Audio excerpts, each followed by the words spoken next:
Assalamualaikum warahmatullahi wabarakatuh. Perkenalkan nama saya Ira Safirasi dari kelas 2C dengan NIM 362222401004. Di sini saya akan mempresentasikan hasil poster saya dari tugas mata kuliah Rekayasa Pondasi 2 materi turap. Pertama-tama di sini saya akan menjelaskan pengertian dari turap itu sendiri.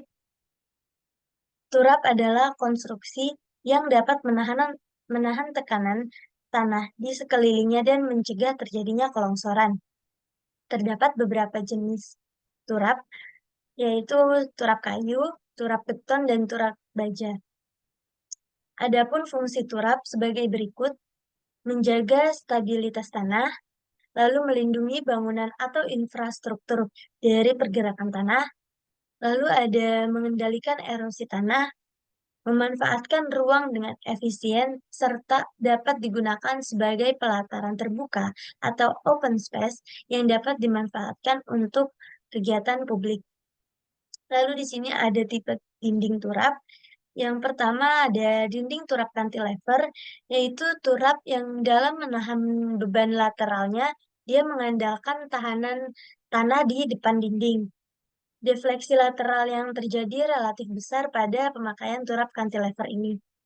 Yang kedua ada dinding turap berangkur, yaitu turap yang dalam menahan beban lateralnya, dia mengandalkan tahanan tanah di belakang dinding. Dan turap berangkur ini lebih efektif dalam menahan beban lateral dibandingkan turap cantilever. Selanjutnya ada dinding turap baja, yaitu turap yang terbuat dari baja dan digunakan untuk menahan tekanan tanah yang besar.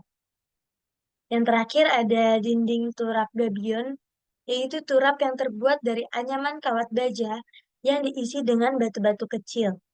Turap gabion ini biasanya digunakan untuk menahan tebing sungai atau tebing jalan raya.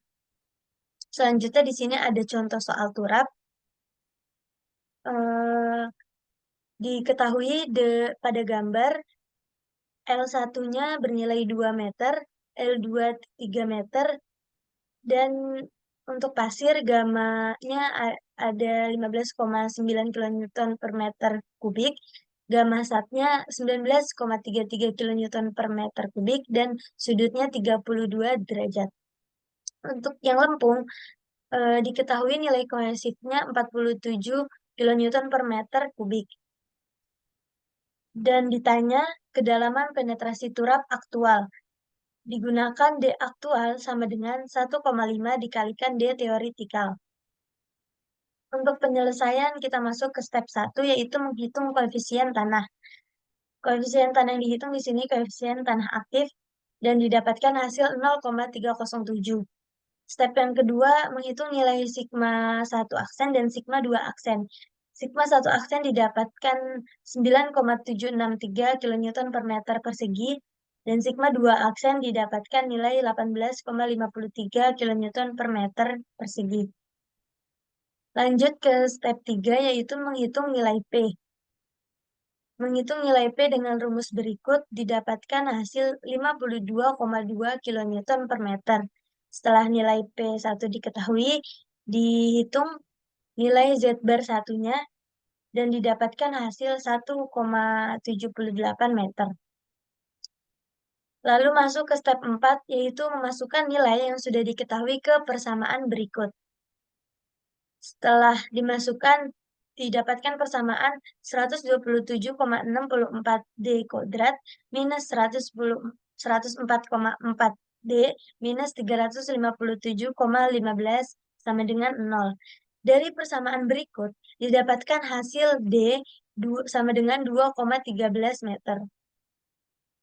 Lalu lanjut ke step 5, menghitung L4. Dengan rumus berikut, dicari dulu yang di dalam kurung ini dan dihasilkan 127,64 kilonewton per meter persegi, lalu disubstitusikan ke rumus L4 dan didapatkan hasil 1,17 meter. Lalu masuk ke step 6, menghitung nilai sigma 6 aksen dan sigma 7 aksen. Sigma 6 aksen didapatkan hasil 127,64 kilonewton per meter persegi. Sigma 7 aksen Didapatkan hasil 248,36 kilonewton per meter persegi. Lalu masuk ke step terakhir, yaitu menghitung nilai D aktual. Seperti pada soal tadi, D aktual sama dengan 1,5 dikalikan D teoritikal. D teoritikal didapatkan dari persamaan pada step 4, 2,13 meter. Lalu langsung dihitung 1,5 dikalikan 2,13 dan diperoleh 3,2 meter. Sekian presentasi dari tugas saya. Kurang lebihnya mohon maaf. Wassalamualaikum warahmatullahi wabarakatuh.